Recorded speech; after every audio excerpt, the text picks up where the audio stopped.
Hey everyone, thanks for joining Learn to Play Games. My name is Lance, and in today's video, I'll look at a brand new game coming to Kickstarter called Rone Invasion. This is a new one by Bonjour Games. It is a 1 to 2 player game that can be expanded all the way up to 1 to 4 and takes roughly 45 minutes to an hour and a half to play. Now this can be played in two different ways. You can either play it competitively, where you can do it head-to-head or potentially as teams, or you can play it fully cooperatively, where you're going to be going against the AI invasion force, where you're going to have to hopefully last a certain number of rounds, and there's actually a campaign that you can play as well, so you'll be able to chain a bunch of missions together, which is also going to allow you to keep all of your enhancements that you put out and do throughout the game, including improving your deck and your dice, which is such a cool feature. I wish this was used more in games, and I've only seen a couple of them so far that have really taken this kind of dice crafting mechanic and used it. So this is really interesting.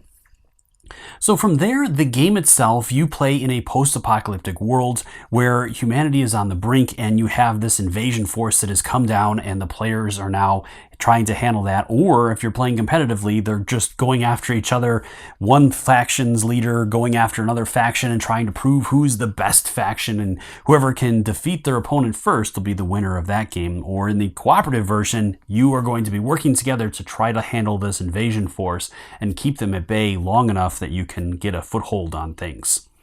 So the game itself, you are going to be taking on your force. You will get a leader that you'll get to choose, and then throughout the game, you're going to be able to customize your dice, changing their faces, adding new faces to them that will help you in later turns as you play through, as well as customizing your deck.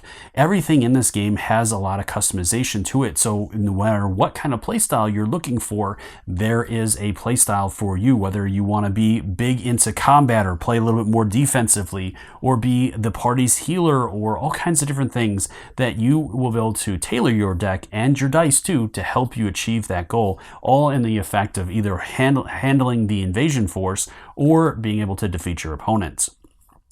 So in this video, I'm going to show you the main features of the game, and I'll show you a sample turn to give you a good idea how this one plays. As always, if you find my videos helpful, if you like what I do, please consider hitting that like button and subscribing to my channel. It's one of the easiest ways you can support channels like mine so we can continue to grow, be able to produce this content. If you want to get notifications anytime I release new videos, also give that notification bell a ring, and that'll let you know when I drop new stuff. So let's head to the table and we'll see what this one's all about. The first thing I want to look at are the customizable dice. So each player is going to start the game with 4 dice, and throughout the game, the player is going to be able to upgrade these dice, removing the faces of them and adding new colors in there to tailor their dice to whatever needs they have as they play their cards. For example, let's go ahead and say that we want to replace a face on this one. We'll simply unscrew that and add a new one in there. So let's go ahead and say that we want to add a green one instead. So we'll just drop that in there, and then that screws in, and now we have tailored our die. And you'll be able to do this with each one of those throughout the game. Each player is also going to start the game with their own dashboard that is going to track their current armor and health stats, as well as having a number of different areas, including their stored resources that they can place different resources in those and then spend those throughout the game to activate the ability on there. We also have spare parts that the players will gain throughout their turn and will be able to spend to activate abilities based on the number of spare parts that they spend. Each player is also going to start the game with a pre-constructed deck of cards, and throughout the game the players are going to be able to spend resources to improve these decks and have that deck building element in there where you will be able to tailor that deck to your play style. Each player is also going to start the game by selecting a leader that they want to play, and each leader is going to give them either an ability that they can exhaust to use or a passive ability that will always be active. Players are also going to start with a tech card that will get them a ability as well, again either being a passive ability or an ability you have to exhaust the card in order to use. And then throughout the game, again, they'll be able to get additional discovery card or tech cards along the way. So lots of different ways the players are going to be able to customize and tailor their game to their play style.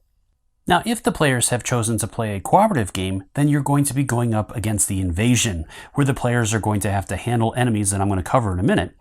But the invasion is going to have a board itself and will have a track at the top that will track the number of rounds played. And the players normally will have to make it through all 16 rounds and not be eliminated in order to be able to defeat the invasion.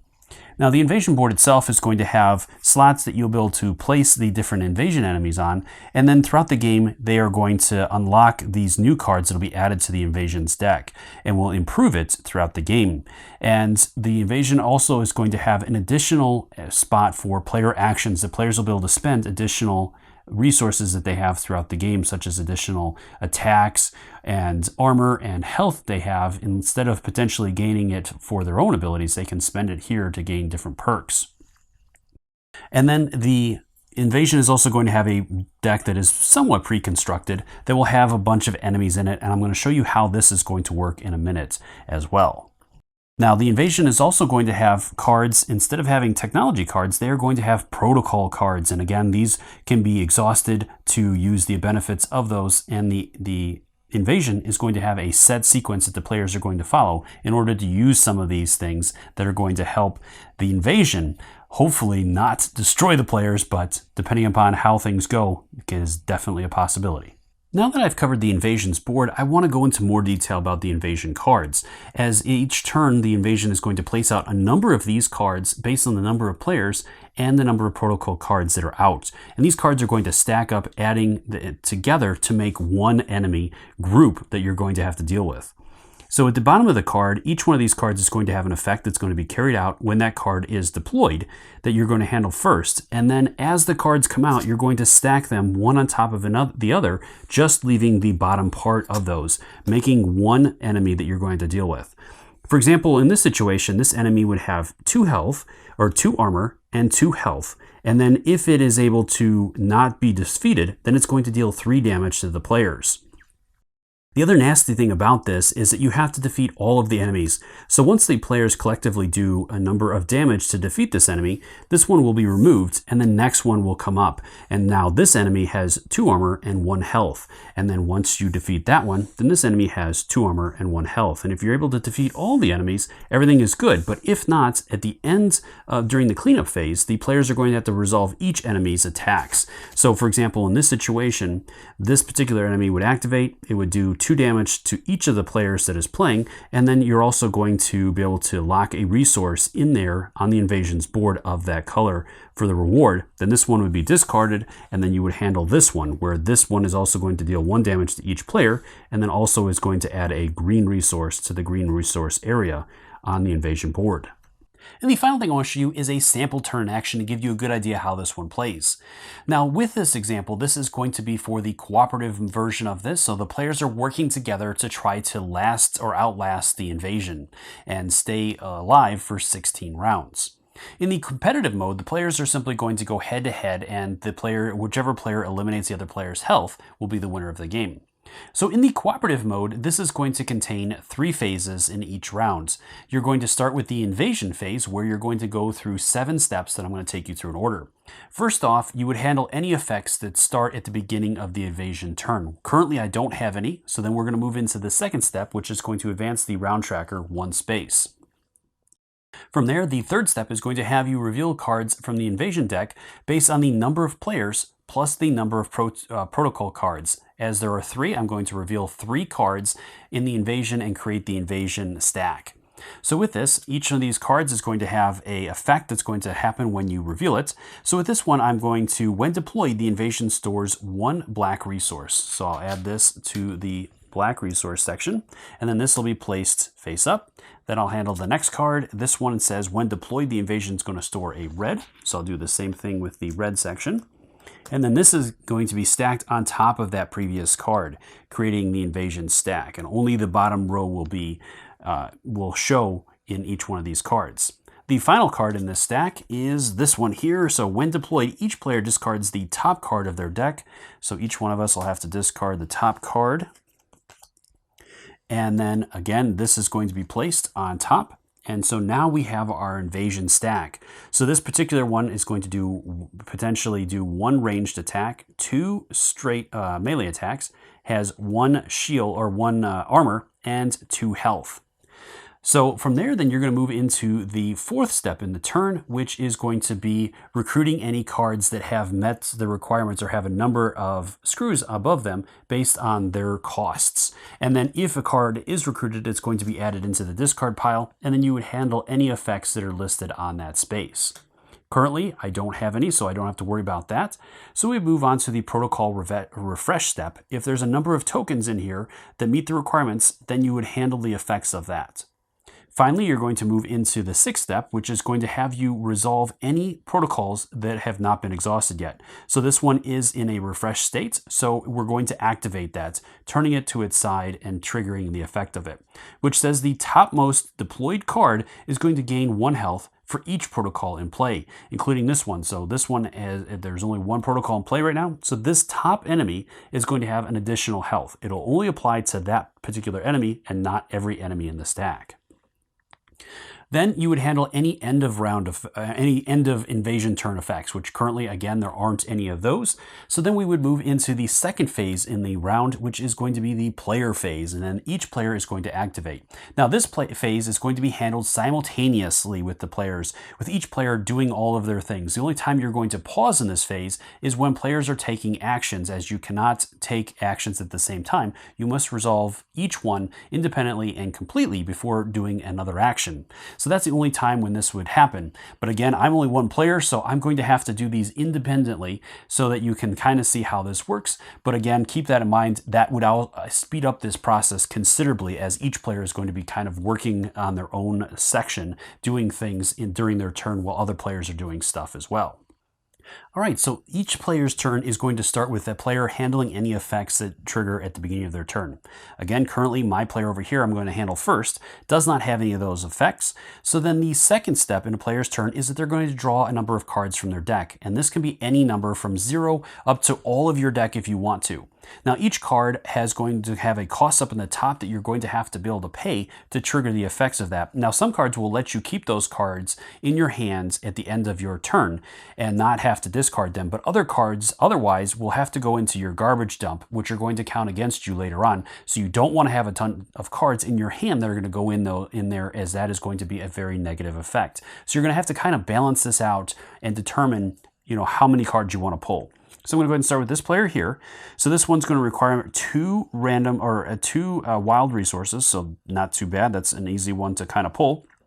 So I'm going to go ahead and pull another card, and this one doesn't have a cost, so that's cool. So I'm going to go ahead and take 1 more, and this one is going to be a green and a wild as well to deal with that. All right, so I think I'm going to hold out there, and that will finish off that step of my turn. So from there, then I'm going to roll my dice and be able to spend resources. So let's see what I get. All right. So from here, then, each one of my dice is going to give me 1 resource currently, as the gray dice or gray screws are not going to count as resources. So right now I'm going to receive 2 black resources, a red, and a green, just so that you can kind of see how this works. Now, normally you don't have to pull these if you don't want to. You can just handle the dice. And so from there, then you would move into your main phase, where you're going to get to activate your cards, being able to resolve any of the stored resources. If you have a pair of resources, you can discard those and carry out the effect of that. You can also trigger effects on other cards or spend 2 dice to convert them to 1 resource of your choice. So say, for example, I didn't need these. I could convert these 2 dice to 1 resource of any color that I wanted to handle some of these cards. All right, so from there, let's get into this. So I have a couple of cards that I can work with here. So with the water bottle here, this one lets me store 1 resource of my choice, or recruit a card and then place 1 screw on it. And then I can refresh my leader card. So my leader card right now lets me store, so I might as well use that first so that I can refresh that. So that one's going to let me store a resource of my choice. And I think I'm going to go ahead and store a red resource. All right, so then I'm going to go ahead and trigger the water bottle. So this one lets me store a resource of my choice. So again, I could choose another red, and then I could actually use that during this turn if I wanted to. All right, so from there, then I'm also going to refresh my leader card as part of that, and that'll finish off that card. Next, I think I'm going to trigger I'm going to go ahead and trigger this one here. So this is going to require me to spend a green resource and a wild resource, which could be any color of my choosing. So I'm going to go ahead and spend one of these blacks here. Let's go ahead and spend the red one. All right. So that is going to pay the cost of that, so I can trigger this. So this is going to deal 2 melee damage. So melee damage is going to be applied to armor first, and then any leftover will go towards health. So right now he has 1 armor, so he's going to soak 1 of those damages, and then he has 2 health plus an additional 1 from the protocol, so he has 3 health remaining. This is going to do 1 damage to that, so now he has 2 health remaining. This is also going to give me a armor and a health. Now I am at my max already with those, so I can actually spend these on additional player actions on the invasion board. So for example, with the health, this one, for every health or every armor that I spend, I can gain a screw and add that to one of my cards to start paying the cost of those. So I'll go ahead and add that one, I think, to that one there. And then I do have a health as well, which lets me store a resource of my choice. So again, I can choose one of these resources, except for the one that is full. I can't choose that one. And I think I'm going to take a blue, I think, at this point. Now, the other cool thing about this is when you spend these, you trigger the effect, but it also reduces the cost of the next card you play by 1 resource of that color. So if my next card had a red on it, I could spend these and reduce the cost of that, which would help me considerably. Now, some of these cards also grant rewards, so this one gives me 1 spare part that I can spend later in my turn as well. So moving on, with this one here, this one is going to cost 2 wild resources, so I happen to have 2 wilds, so I'm going to go ahead and spend those. This is going to deal 2 damage to that enemy, and I gain a screw that I will place on one of my cards. So I'm going to go ahead and add one there. And the 2 damage is going to be enough to defeat him, as he has 3 health and 1 armor, and I already did 2 damage with the previous card, so that will finish off that enemy. And now the next enemy here has 1 armor and 1 health, and I am out of cards at this point, so I can't do anything else there, but I could tap this and deal 2 damage to him, so I'll go ahead and do that, and that will defeat this enemy as well, leaving just 1 enemy behind for the other player to handle.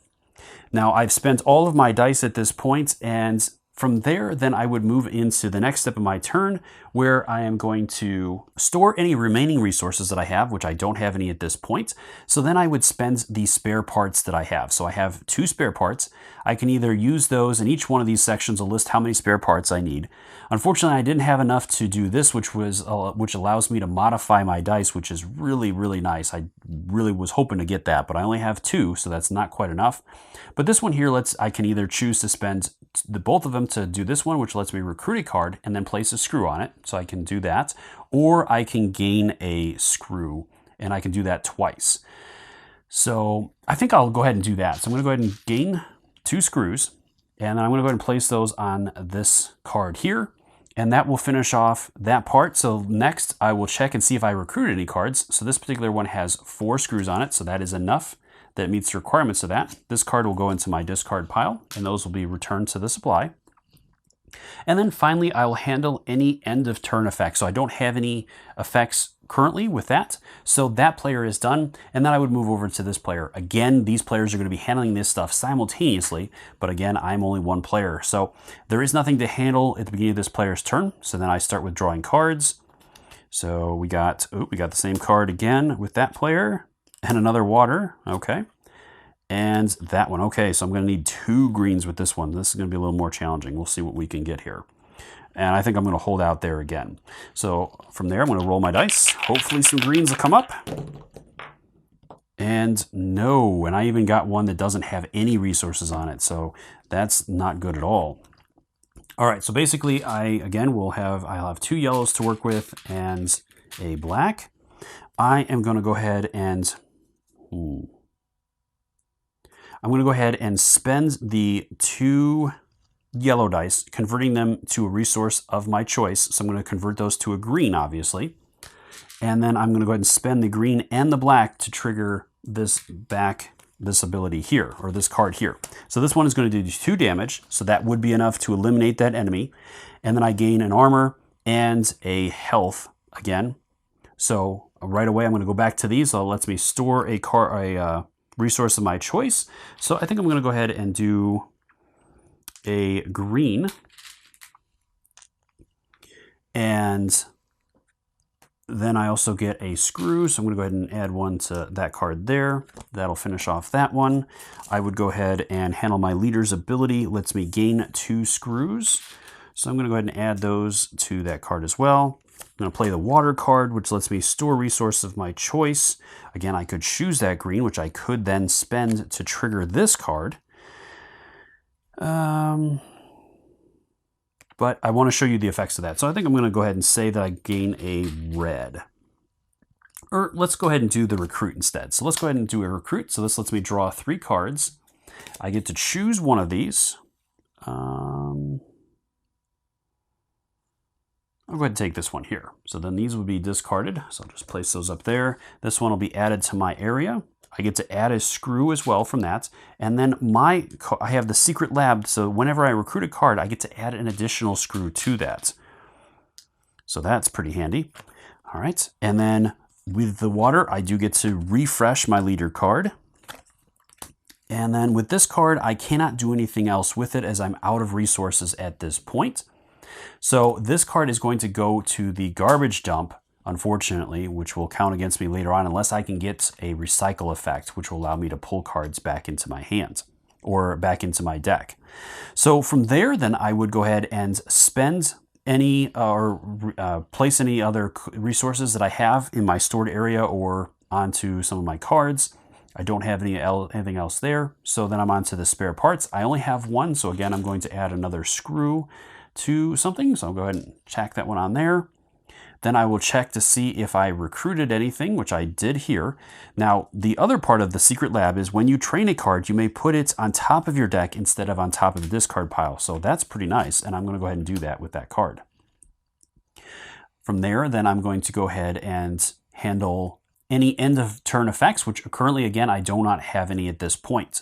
So that will finish off the player's turns, and then we would move into the final phase in the round, which is the cleanup phase. All right, so during the cleanup phase, there's going to be 4 steps that are going to be handled in order as well. First off, if there were any cards that were recruited previously in the invasion turn with spaces that are open, at this point you would refill those spaces with new cards from that deck. Then you would handle any cards or attack with any invasion cards that are left. Now I did defeat this card, but I left it out here so that I can show you how this would work. So each card in this stack, again, you would add up all of the attacks to that card and apply it to both players. So with this particular card, it would do 2 melee damage to both players. Now melee damage hits your armor first, and then if you're out of armor, then it actually goes after your health. Now with ranged damage, that will actually go straight to your health and bypass your armor. So with this guy, we would both take 2 armor hits on our card. Then his card would be discarded and he would also gain any rewards listed on the top. With this one, he would gain a black resource screw that would be added to the resource area. Then you would handle the next card in that stack. So this can really add up very quickly for the players as things can go wrong really quick. And then once you've handled all the attack cards, then that is the end of the round, and you would move into a new round, continuing on with the invasion phase and going through that. And then hopefully you'll make it through the 16 rounds and stay alive. And again, this can be chained together as a campaign where at the end of each mission, you'll hold on to all the cards and all the modifications and all that you've done to your decks, and you'll be able to continue on, and each game is going to get harder and harder as you progress as well. As you can see already, if you start adding protocol cards, that's going to make that invasion stack really terrifying. And we got lucky, there wasn't a lot with that one. As you move on, they're going to get pretty hard. So there's a lot of stuff going on with this one. Well, I hope you found this video helpful in deciding whether or not this is one you want to back on Kickstarter. As always, if you have any questions or comments, please leave those in the comment section below and I'll do my best to answer them. Or swing by the Kickstarter's main page and drop any questions you have there as well. I'm sure the creator would love to hear from you and is more than happy to answer any questions you have. Until next time, I'll see you later.